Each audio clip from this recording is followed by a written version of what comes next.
Eu cumprimento os amados irmãos, a paz do Senhor Jesus novamente. Nós vamos estar iniciando aqui o nosso estudo no Evangelho de Mateus, capítulo de número 10. Vamos estar fazendo um estudo expositivo em todo este capítulo. Aqui o Senhor Jesus, ele chama e instrui os seus apóstolos. Então nós vamos de forma detalhada falar dentro desse capítulo, porque aqui tem muitas instruções para nós, a igreja do Senhor Jesus. O versículo 1 do capítulo 10 diz assim: E chamando os seus 12 discípulos, deu-lhes poder sobre os espíritos imundos, para os expulsarem e para curarem toda a enfermidade e todo o mal. O que nós podemos extrair nesse primeiro versículo do capítulo 10 do Evangelho de Mateus? Primeiramente, nós temos que entender aqui que os líderes são escolhidos por Deus. Quando a gente lê e chamando os seus 12 discípulos, podemos observar aqui que os líderes, eles são chamados por Deus, eles são levantados pelo Senhor. Ninguém se auto-intitula um líder, ninguém se auto-intitula um pastor, ninguém se auto-intitula um apóstolo. Todos os líderes na igreja de Cristo têm que ser chamados por Cristo. Não é como, por exemplo, num concurso público. Para você entrar num cargo público, muitas vezes você faz um concurso, você com seus próprios méritos, passa nas provas, em todas as etapas, e você então é nomeado para aquele cargo público. Você adquiriu o direito para isso. Na obra de Deus, não. Ninguém adquire para si esse direito. Eles são escolhidos por Deus. Deus é quem chama os seus e os capacita para exercer uma determinada obra. É por isso que Mateus já inicia dizendo: e chamando os seus 12 discípulos. Não foram os discípulos que se autonomearam. Não foram eles lá que falaram: Jesus, eu sou um discípulo, eu sou um apóstolo. Não. Foi Jesus é quem os chamou. Os evangelistas todos mencionam esse mesmo momento do ministério de Jesus, ele chamando os seus discípulos. O interessante é que Lucas, no capítulo 6, versículo 12 e 13, ele diz assim: E aconteceu que naqueles dias subiu ao monte a orar, e passou a noite em oração a Deus. E quando já era dia, chamou a si os seus 12 discípulos e escolheu 12 deles, a quem deu o nome de apóstolos. O que Lucas diz aqui é exatamente o que estamos ensinando, que os 12 apóstolos foram escolhidos pelo Senhor Jesus. Lucas vai além, ele diz que Jesus passou a noite inteira em oração, porque havia muitos discípulos até aquele momento, e ele tinha que escolher 12 entre aquela multidão. É lógico que eu sei que ele sabia quem seriam os 12, mas ele fez isso para nos instruir, para nos ensinar, para nos dar o exemplo. Então ele orou, e após uma noite inteira de oração, é que no outro dia ele escolheu os 12. Como se ele estivesse nos ensinando: vocês, igreja, têm que orar e esperar a direção de Deus, porque é Ele quem vai mostrar quem são os seus líderes. Porque os líderes que serão levantados na minha igreja têm que ser levantados por Deus. É Ele quem escolhe e quem capacita os seus. Por isso que nós temos que viver o Evangelho. Porque hoje a igreja ela sofre muito, porque muitas vezes são pessoas levantadas para cargos, são chamados de líderes, mas são escolhidos apenas por homens, não tem um chamado de Deus. Mas aqui a gente vê que o Senhor Jesus orou a noite toda para escolher os seus apóstolos. Esse é o ensinamento bíblico. Na antiga aliança, como que era? Em todas as alianças, os líderes sempre foram levantados por Deus. Na antiga aliança, a título de exemplo, apenas os filhos de Arão eram sacerdotes. É o que diz em Êxodo 28, versículo 1. O que Deus diz? Deus chama Moisés, ele diz assim: depois tu farás chegar a ti a teu irmão Arão, e seus filhos com ele, do meio dos filhos de Israel, para me administrar o ofício sacerdotal. a saber, Arão, Nadab, Abiú, Eleazar e Itamar, os filhos de Arão. Então, quem quisesse ser sacerdote na antiga aliança, só seria se fosse da família de Arão. Ninguém mais poderia exercer essa função. Ninguém mais poderia ser levantado para esse ministério. Ninguém mais poderia ser líder, um sacerdote em Israel, se não fosse da família de Arão.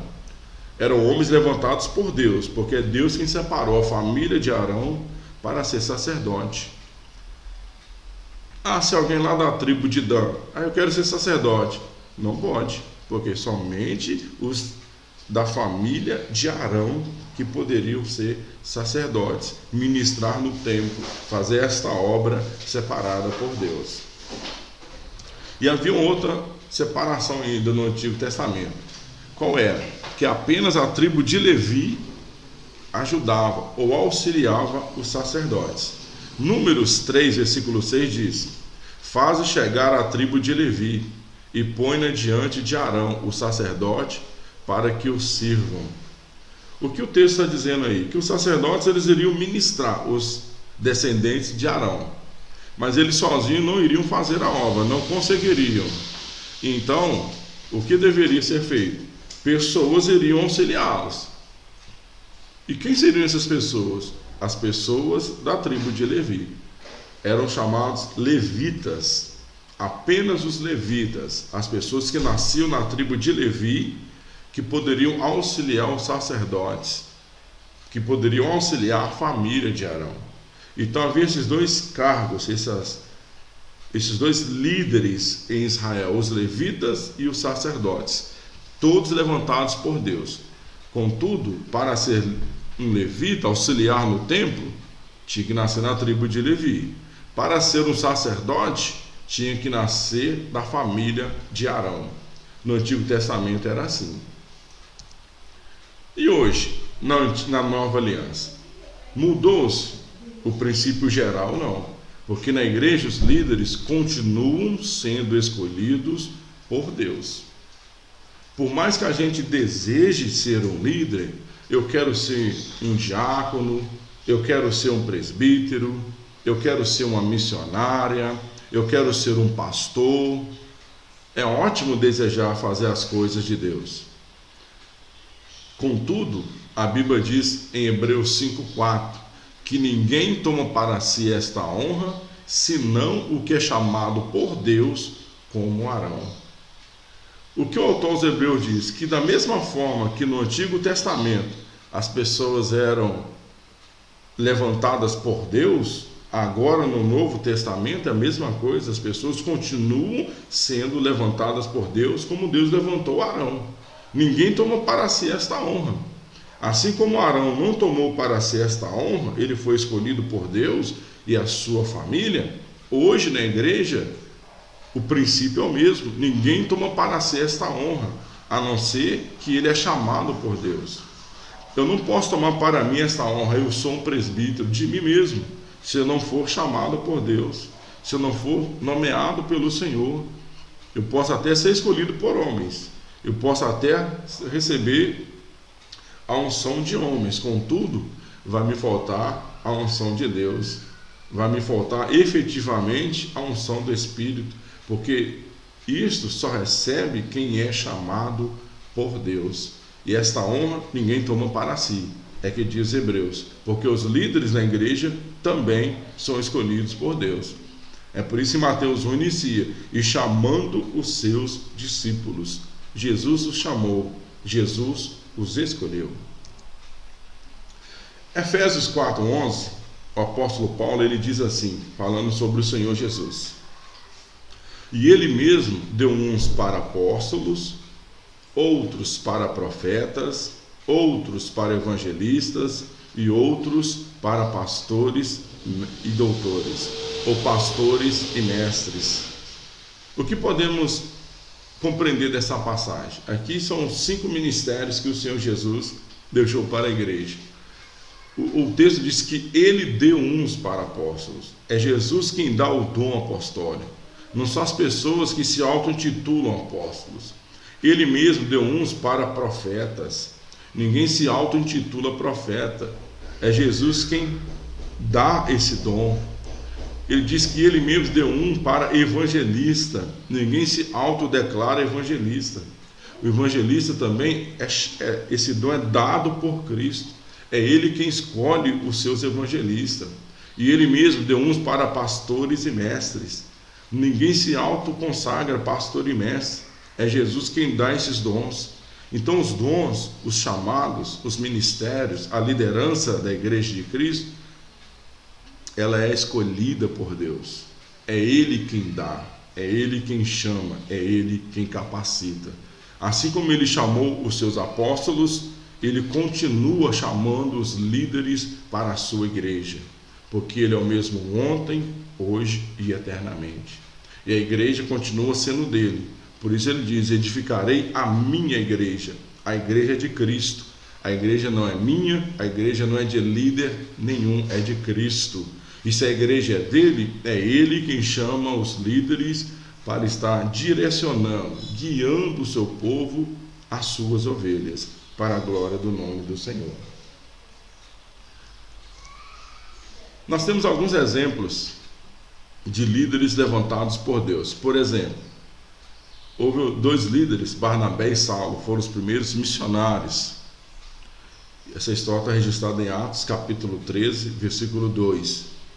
Eles serviam a Deus na igreja de Antioquia, a primeira igreja formada fora de Jerusalém. O que aconteceu ali? O versículo 2 diz: e servindo eles ao Senhor e jejuando, disse o Espírito Santo: apartai-me a Barnabé e a Saulo para a obra a que os tenho chamado. O texto é muito claro. Eles queriam fazer a obra missionária. A igreja tinha esta missão, essa responsabilidade. O Senhor Jesus tinha dito: ide por todo o mundo, pregai o evangelho a toda criatura. Ele tinha dito: ide por todas as nações, fazei discípulos. Agora a igreja estava orando e jejuando, adorando, servindo a Deus. Então o Espírito Santo vem à igreja e diz: apartar-me a Barnabé e a Saulo para a obra que eu o tenho chamado. Ou seja, quem chamou Barnabé e Saulo para essa obra missionária? Não foi a igreja de Antioquia. Quem chamou Barnabé e Saulo para essa obra missionária? Não foram os líderes da igreja de Antioquia. Quem chamou Barnabé e Saulo para a obra missionária não foi a congregação de Antioquia. O texto diz: disse o Espírito Santo, apartai-me. Foi o próprio Espírito Santo quem separou Barnabé e Saulo para a obra missionária. Foi o próprio Espírito Santo quem chamou esses 2 homens para serem líderes missionários na igreja no primeiro século, naquele primeiro momento. E hoje não é diferente. Nós temos que buscar em Deus para que Ele venha separar os líderes. Nós temos que buscar no Espírito Santo para que Ele venha nos mostrar aqueles que Ele tem chamado para exercer os ministérios, não só para a obra missionária, em qualquer função eclesiástica, seja o diácono, seja o presbítero, seja o levita, seja o missionário, seja o pastor. Todos têm que ter um chamado vindo da parte de Deus. Então temos que buscar de Deus quem são os separados para esta obra. Temos um outro exemplo de Timóteo. Timóteo foi um grande líder na era apostólica. Ele era jovem, mas bem jovem ele já começou a fazer a obra junto com Paulo. Depois ele ficou na frente de muitas igrejas. Ele ficou fazendo a obra missionária com o apóstolo Paulo. Ele fundava igrejas. Mas como ele foi separado? Será que ele foi chamado para esta obra só porque Paulo gostava dele? Só porque ele era amigo de Paulo? Não. Paulo escreveu para este Timóteo na sua primeira carta. Ele diz assim no capítulo 4, versículo 14: não desprezes o dom que há em ti, o qual te foi dado por profecia com a imposição das mãos do presbitério. Em um certo momento Paulo disse que ele não deveria desprezar o dom que estava nele, que as pessoas não tinham que menosprezar porque ele era jovem. Aqui Paulo diz que o dom, esse chamado que ele tinha de ser líder na igreja de Deus, foi dado a ele por profecia, com a imposição de mão do presbitério. Os líderes estavam orando e veio então alguém com o dom de profecia e falou que Timóteo tinha o dom, o chamado, tinha que ser separado para fazer esta obra de Deus, para ser um líder na igreja de Cristo. Deus não mudou, Ele é o mesmo. Ele continua separando, Ele continua falando conosco, Ele continua levantando os seus obreiros para essa grande obra. O que acontece muitas vezes é que nós que queremos fazer do nosso jeito, da nossa forma, da nossa maneira, queremos levantar os nossos próprios líderes. O próprio apóstolo Paulo diz que nos últimos dias alguns levantariam líderes conforme o seu bel prazer. Líderes queriam falar o que eles queriam ouvir, mas na obra de Deus, na igreja de Cristo, os líderes não são aqueles que o homem quer levantar, mas são aqueles que são levantados pelo próprio Deus, como foi o caso de Timóteo. Entendendo esse princípio, então a gente tem que acreditar e seguir e entender que ministério, então, não advém de linhagem sanguínea. Não existe esse nepotismo na igreja de Cristo. Muitas vezes no mundo político existia, né? Agora existe uma lei que proíbe esse nepotismo, de pessoas que exerciam um cargo. Ele é prefeito, põe o filho dele na secretaria, ele é vereador, põe a esposa numa outra secretaria. Na obra de Deus não tem isso, de ministério não vem de linhagem sanguínea. Não é porque seu pai é pastor que você vai ser pastor. Não é porque você é missionário que seu filho vai ser missionário. Não é porque você é diácono que seu filho vai ser diácono. Isso, o ministério não advém de linhagem sanguínea. Paulo, escrevendo a Tito, no capítulo 1, do versículo 5 até o 9, ele dá algumas características dos líderes. Ele diz assim, por essa causa, escrevendo a Tito, te deixei em Creta, para que pusesses em boa ordem as coisas que ainda restam, e de cidade em cidade estabelecesses presbíteros, como já te mandei, aquele que for repreensível, marido de uma só mulher, e segue as qualificações de um líder. O que Paulo mostra ali? Que um líder tem algumas qualidades, algumas características, qualidades essas dadas pelo próprio Deus. Como ele chama os seus, ele então trabalha na vida dos seus para que esses tenham uma característica própria, que venha se diferenciar.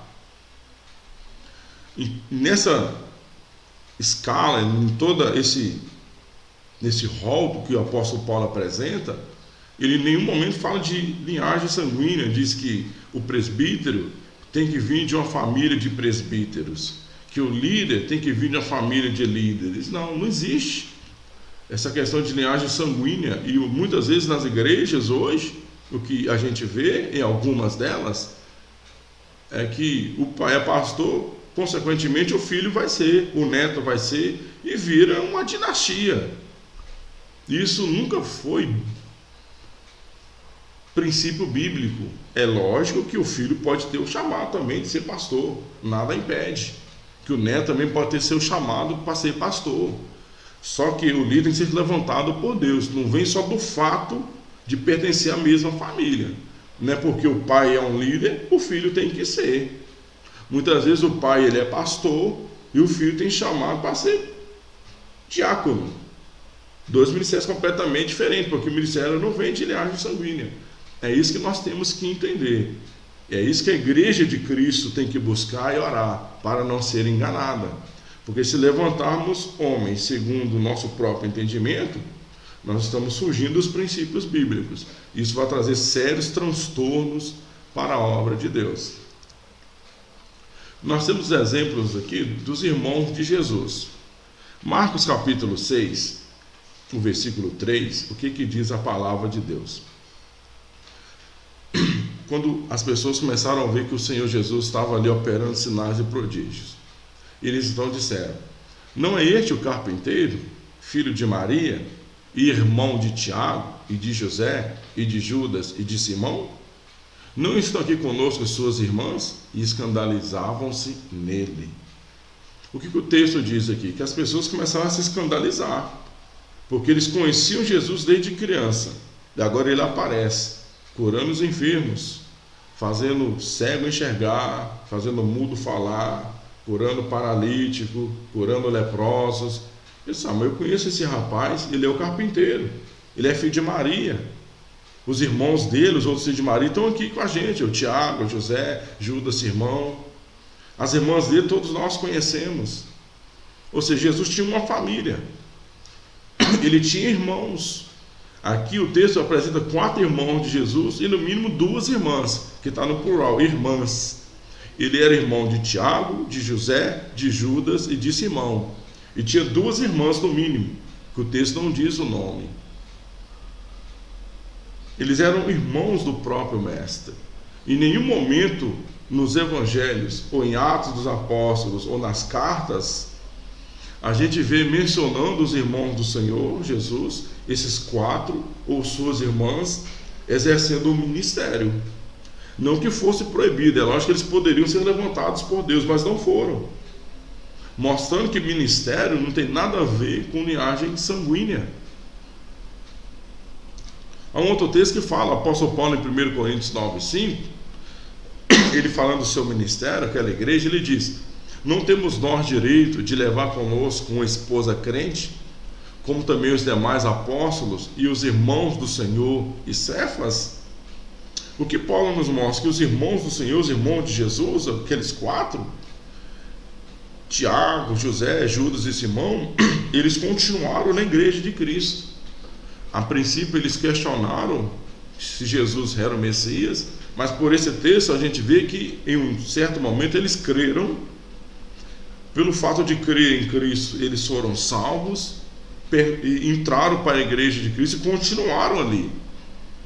Tanto que Paulo, aqui em sua defesa, ele diz que eles tinham direito também de levar consigo uma esposa crente, como os irmãos do Senhor levavam.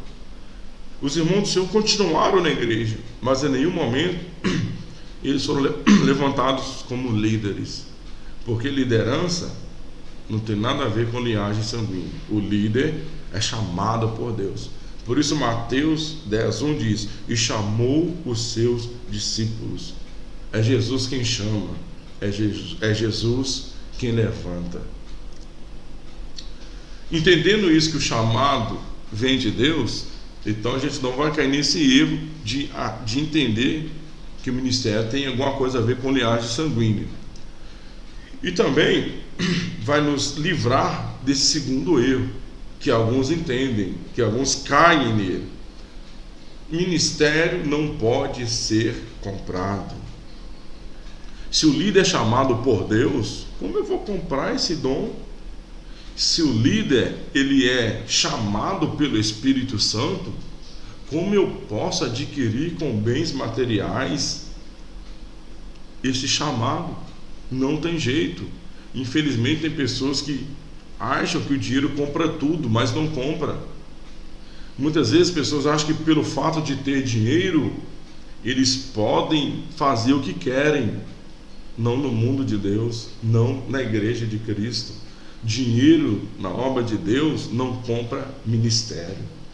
Você pode ser a pessoa com o maior poder aquisitivo da sua igreja, da sua congregação. Isso não garante ministério para você. Isso não significa que você tem um chamado de ser líder. Uma coisa não tem nada a ver com a outra. Muitas vezes a pessoa que tem o menor poder aquisitivo na igreja é o que tem um chamado. É que Deus levanta para ser o pastor, é que Deus chama para ser o missionário, é que Deus chama para ser o evangelista, porque ministério não pode ser comprado. E tem muitas pessoas que infelizmente querem comprar. começa a bajular o pastor, começa a dar presentes caros, começa a dar ofertas volumosas, melhor dizendo, faz questão de todo mundo ver, tentando chamar a atenção para tentar comprar um cargo, para tentar comprar um ministério. Essas pessoas podem até ser levantadas por homens, mas não vai ter eficácia no ministério de Cristo, porque vai faltar a unção do Espírito, a presença de Deus, porque essa só recebe quem realmente foi chamado pelo Senhor. Atos capítulo 8 traz um exemplo clássico do mago Simão. Ele enganava toda a cidade de Samaria, até que Filipe chegou lá e pregou-lhes a Cristo, o Evangelho do Senhor, e as pessoas creram, foram batizadas. Contudo, eles não tinham recebido o Espírito Santo. Aí o que aconteceu no versículo 24 do capítulo 8? E Simão, o mago, vendo que pela imposição das mãos dos apóstolos era dado o Espírito Santo, lhes ofereceu dinheiro. Quando a igreja de Jerusalém soube que Samaria recebeu a palavra e tinha ali novos convertidos, eles enviaram para lá Pedro e João. Pedro e João, chegando em Samaria, viram os crentes que creram em Cristo, eram batizados nas águas, então impuseram as mãos sobre eles e eles receberam o Espírito Santo, foram batizados no Espírito. Simão, vendo que pela imposição da mão dos apóstolos era dado o Espírito Santo, o que ele fez? Ofereceu dinheiro, chamou Pedro e João e disse assim: vou te dar tanto para vocês me darem esse dom. Eu tenho dinheiro, eu vou dar a vocês uma oferta abençoada. Ele achava que era abençoado, mas era uma maldição, para vocês me darem esse ministério, para ser um líder como vocês, para eu poder impor as mãos e as pessoas receberem também o Espírito Santo. Ele tentou comprar um ministério, ele tentou comprar um cargo. O que Pedro disse a ele? Que ele estava em laço de iniquidade. Quem tenta comprar ministério, ele está em laço de iniquidade, porque ministério é uma chamada, ele não pode ser comprado. Se você tem tentado comprar algum ministério, ou se você comprou um cargo eclesiástico de alguma forma, arrependa-te, porque você está em laço de iniquidade. Só pode ocupar essa posição quem é chamado por Deus. Ninguém adquire para si esta honra, ninguém compra para si esta honra. É para apenas os chamados por Deus. E Jesus chamou os seus discípulos. Veja bem, lembra da história de Zaqueu? Jesus entrou na casa de Zaqueu, ele era publicano, ele era um homem rico. No entanto, ele não foi separado para o ministério. A história de Zaqueu está em Lucas, capítulo 19, do versículo 1 até o 10.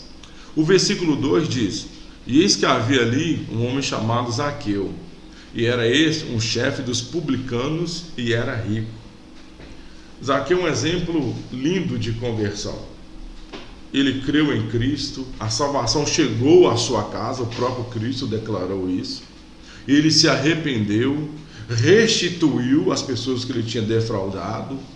Ele nasceu de novo. Jesus operou nele um novo nascimento. Houve uma regeneração genuína na vida de Zaqueu. Contudo, em nenhum momento na história bíblica, nos evangelhos, em Atos, nas cartas apostólicas, você vê Zaqueu sendo chamado para ser líder.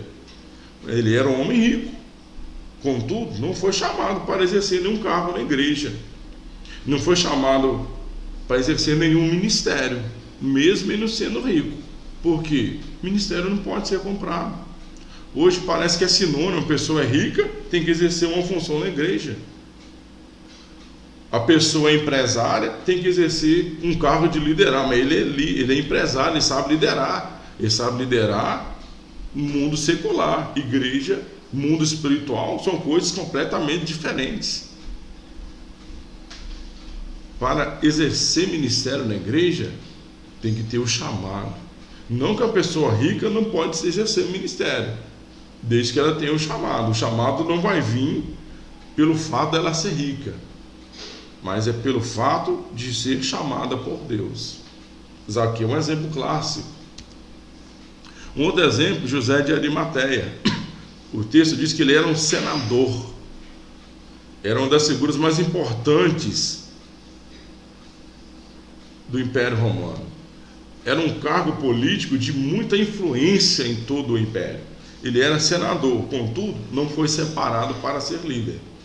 A história de José de Arimateia está em Lucas 23, do versículo 49 ao 53, e no Evangelho de João, capítulo 19, 38. Em Lucas 23, 50 diz: e eis que um homem por nome José, senador, homem de bem justo. José de Arimateia, foi ele que pegou o corpo do mestre e colocou no sepulcro. O sepulcro era dele, ninguém tinha sido colocado lá, e ele doou para que Cristo fosse sepultado ali. Ele era um homem rico e influente, porque ele era senador. Contudo, ele não foi separado para ser líder pela igreja. Por quê? Não tinha o chamado. Hoje o cara é senador, então ele tem que ser pastor da minha igreja. Não tem nada a ver uma coisa com a outra. Pode ser presidente da república, mas se não tem um chamado, não pode exercer. O cara é senador, ele tem que ser missionário. O cara é senador, o homem lá é senador, ele tem que ser presbítero, tem que ser evangelista, tem que exercer algum cargo na minha igreja. Por que que tem? Líder é chamado. Ninguém pode comprar, ninguém pode adquirir por influência ou poder aquisitivo. Temos que viver a palavra de Deus. E Jesus chamou os seus discípulos. O que fazer diante de tudo isso? A igreja deve orar para Deus então levantar os seus líderes. Mateus 9,38 é um texto conhecido de todos. É que o Senhor diz: rogai, pois, ao Senhor da ceifa ou da seara, que mande os obreiros para a sua colheita. É isso que Jesus mandou. Nós temos que orar para que Deus mande os obreiros, para que Ele levante os obreiros, para que Ele levante os seus líderes. Esse é o papel da igreja, orar para Deus levantar os seus obreiros. E muitas vezes nós nos preocupamos em nós mesmos escolher os nossos obreiros. Fulano serve para ser obreiro, Beltrano não serve. Eu quero A para ser pastor, eu quero B para ser missionário, eu quero C para ser líder de grupo de departamento. Temos que orar para que Deus mande os seus obreiros. É Ele quem capacita, é Ele quem levanta, é Ele quem escolhe, é Ele quem chama. Nesse versículo 1 de Mateus 10, além de entendermos que os líderes são escolhidos por Deus, a gente entende que os líderes são capacitados por Deus. O texto diz que Jesus chamou para os seus discípulos, deu-lhes poder. Ele chama e dá poder. Ele escolhe e capacita. Ele levanta e capacita. Ele nunca chama, nunca levanta e deixa a sua própria sorte. Não. Ele chama os seus e capacita para essa obra. Grandes empresas hoje que sobressaem no mercado são aqueles que capacitam mais seus funcionários. Na obra de Deus não é diferente. Só que essa capacitação não é humana. Essa capacitação é divina. Deus capacita os seus.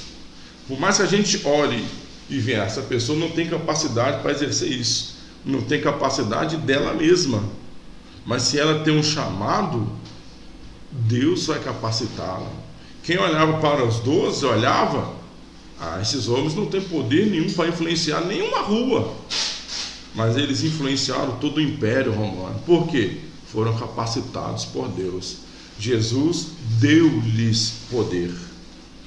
A pessoa pode ser fraca fisicamente, pode ser fraca intelectualmente, Mas se foi chamada por Deus, Deus irá capacitá-la. E com a capacitação de Deus, ela vai exercer o ministério com eficiência.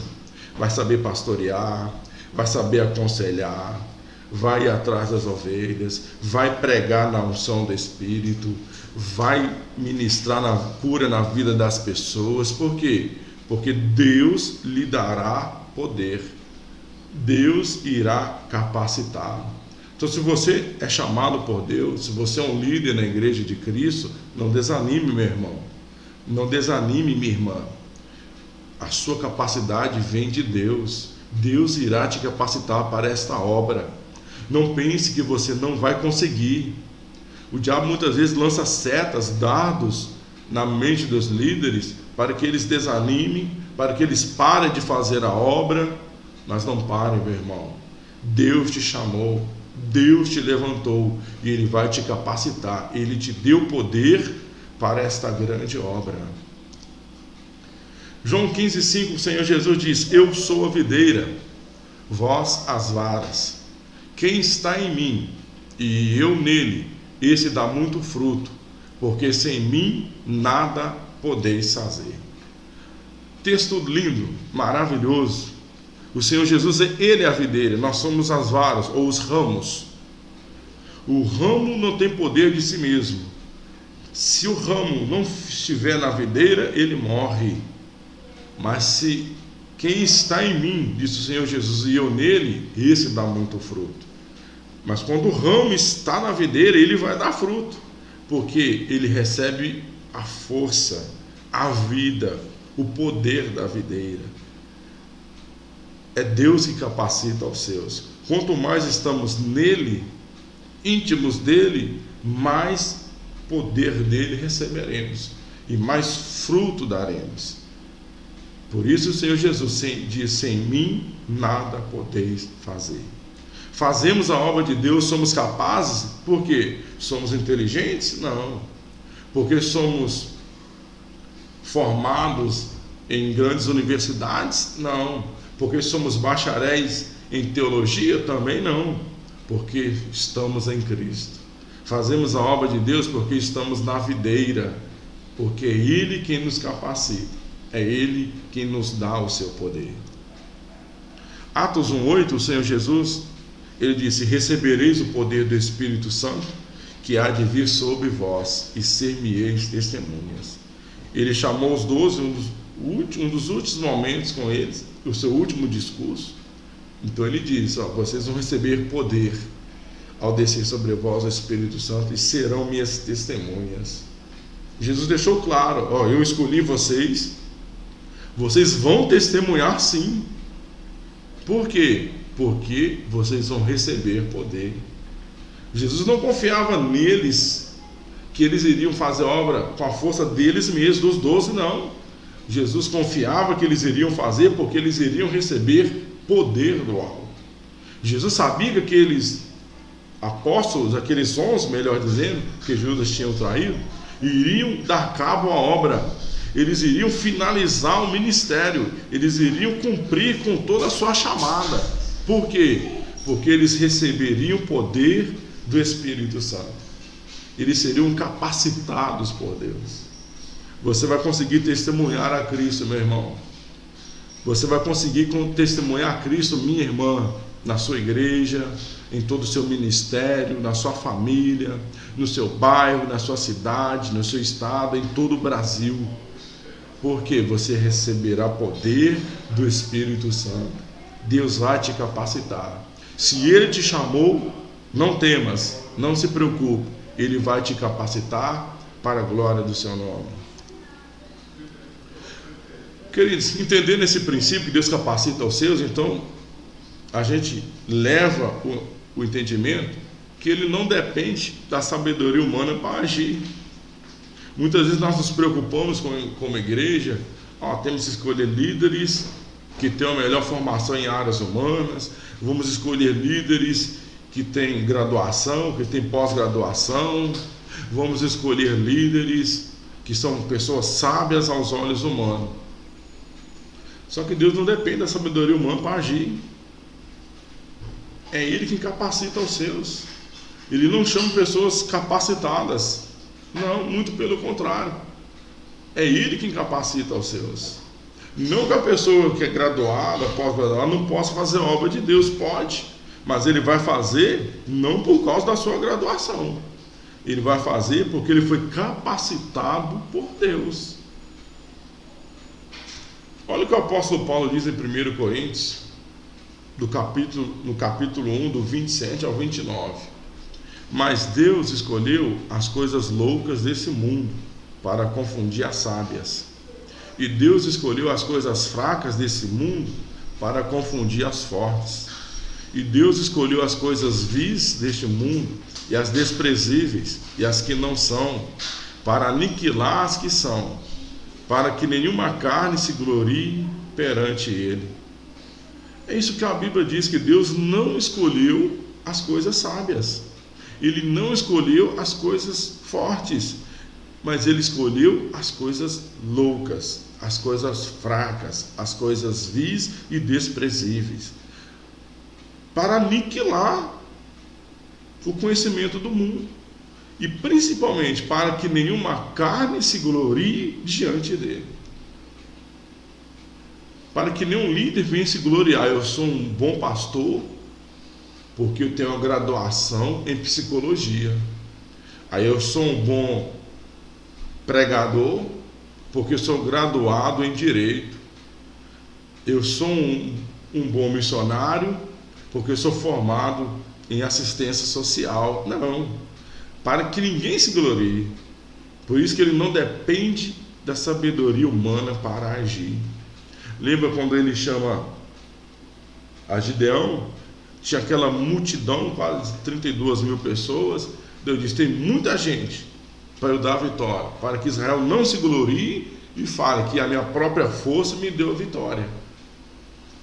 Na obra de Deus, na igreja de Cristo, não é diferente. Então, Deus não depende da sabedoria humana para agir, para que depois o homem não venha se gloriar. Não, eu faço a obra porque eu sou inteligente.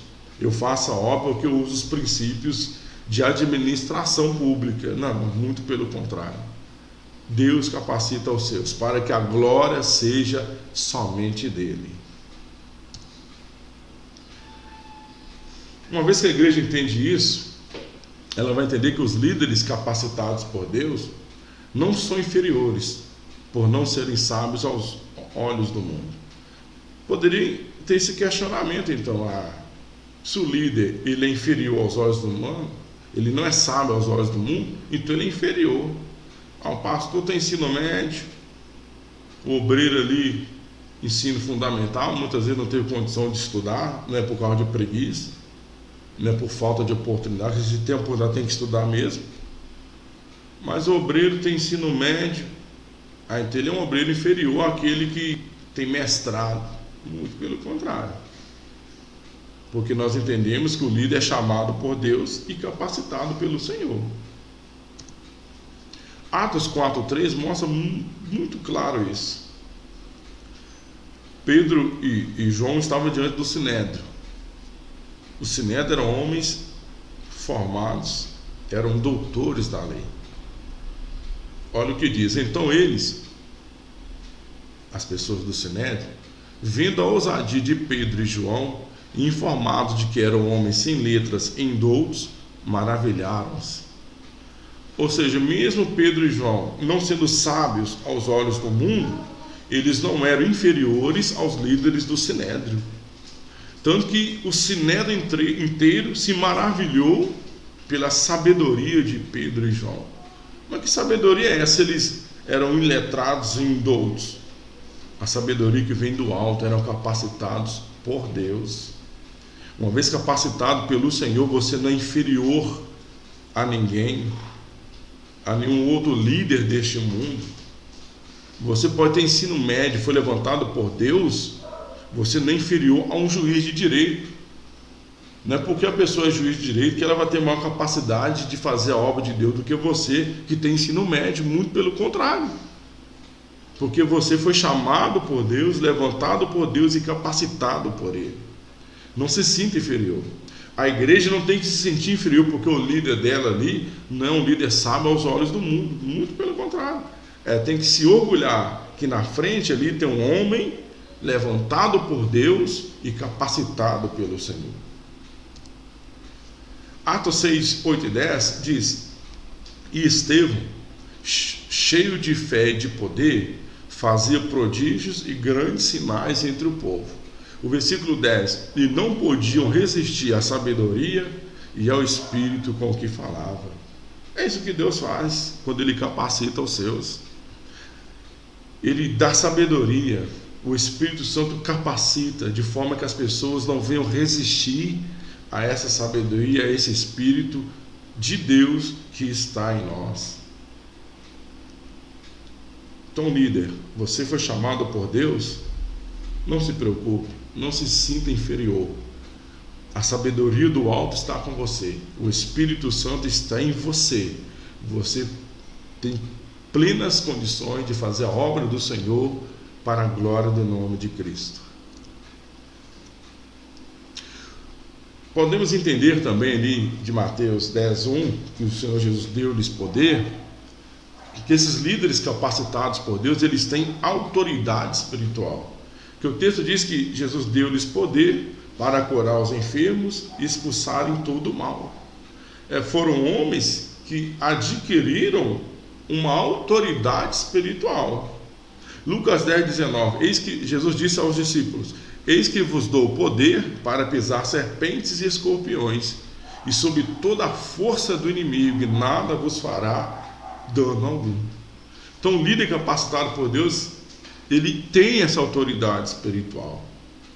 Por isso a importância da igreja sempre buscar em Deus, porque se tiver um líder levantado por homens, ele não é capacitado por Deus, e uma vez não sendo capacitado por Deus, ele não tem autoridade espiritual.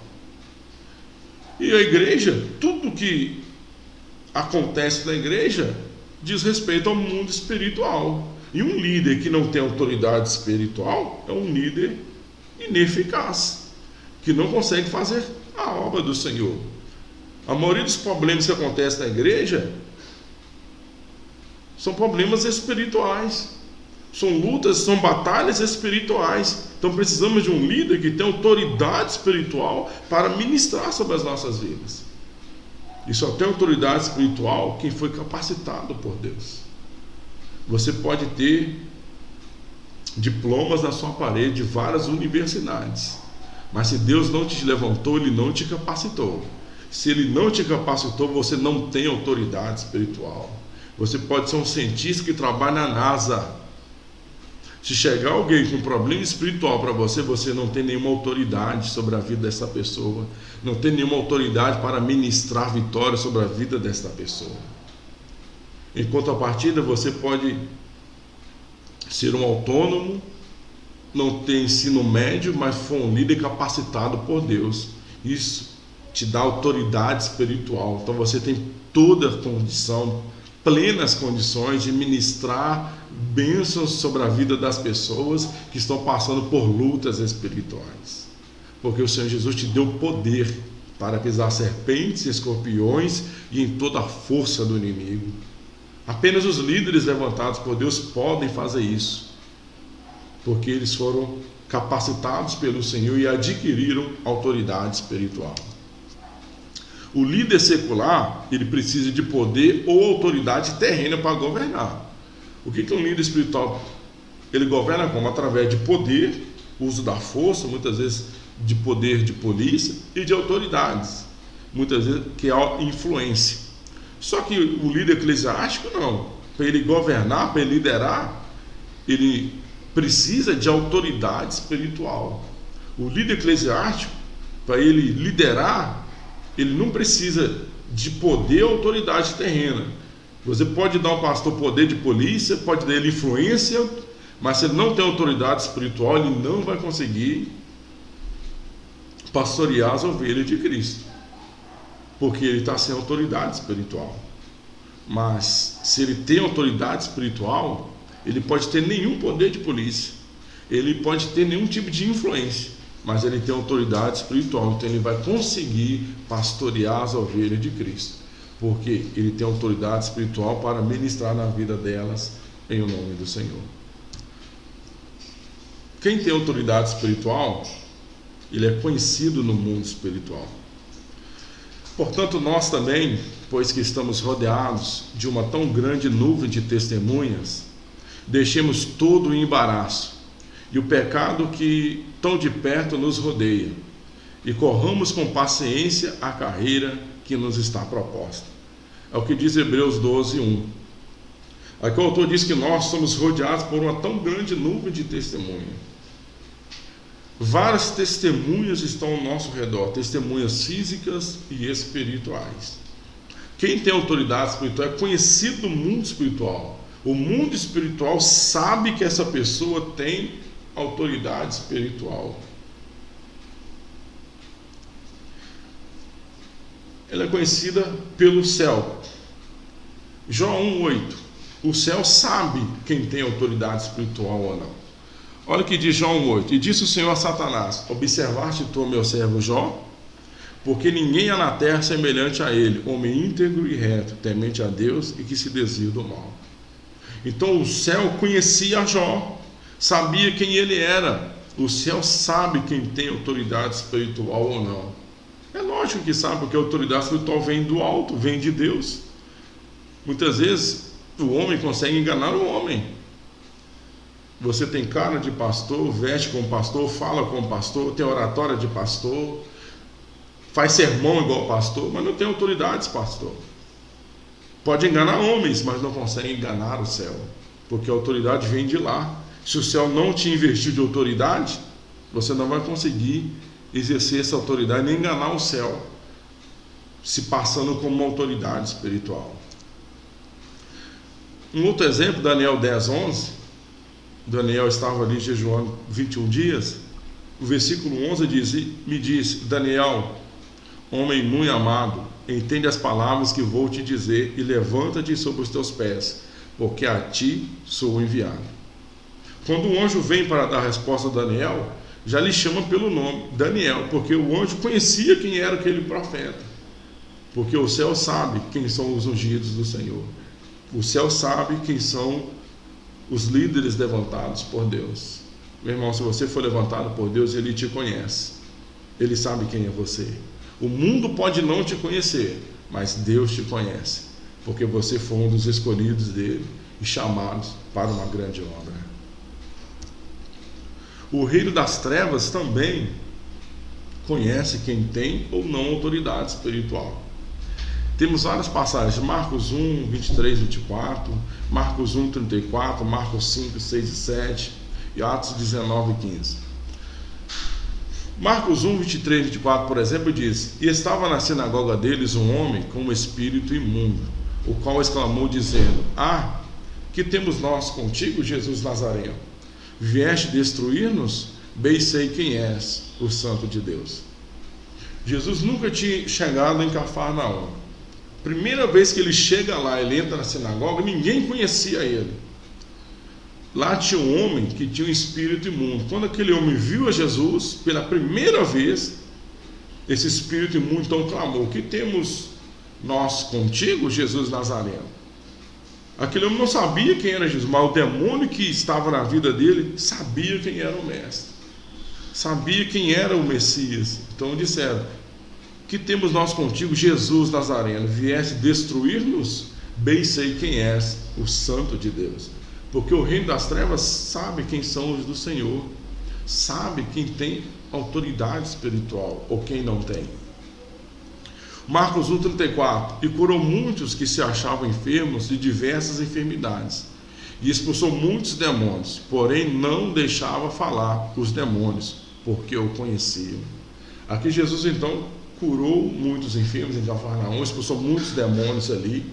Só que todos os demônios que ele expulsava, ele não deixava que os demônios falassem que o conheciam, porque os demônios o conheciam. Os demônios conhecem quem são de Deus, os filhos de Deus, os líderes levantados por Deus, quem tem autoridade espiritual. Ah, mas você pode falar, ele está falando de Jesus, seu presbítero.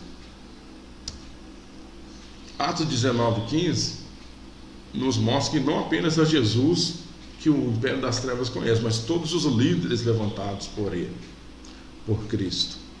Diz assim: respondendo, porém, o espírito maligno disse: conheça Jesus, e bem sei quem é Paulo, mas vós, quem sois? Havia 7 filhos de Cefas, eles eram também sacerdotes, porque Cefas era um sacerdote, ele era da família de Arão, consequentemente os seus 7 filhos também eram sacerdotes. Esses sacerdotes, esses 7 filhos de Cefas,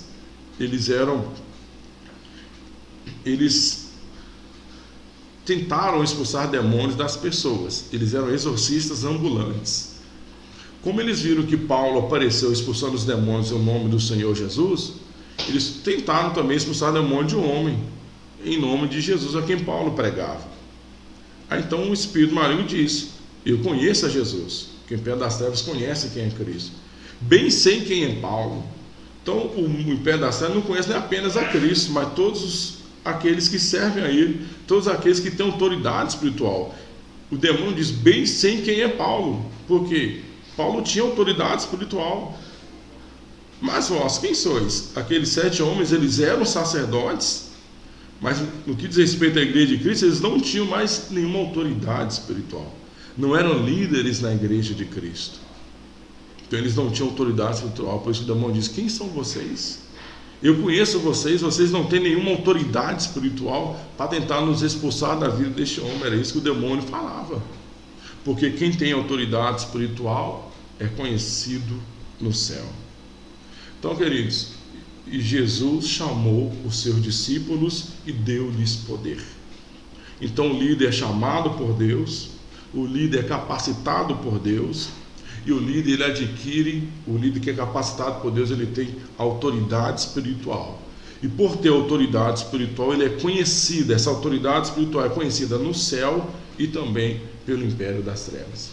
Que como igreja vamos seguir esse princípio, essa doutrina, e assim nós seremos edificados para a glória do nome do Senhor. Nós vamos encerrar por aqui o estudo desta manhã. Eu quero agradecer a você que nos acompanhou. Que Deus em Cristo Jesus te abençoe, em o nome do Senhor Jesus. Amém e amém.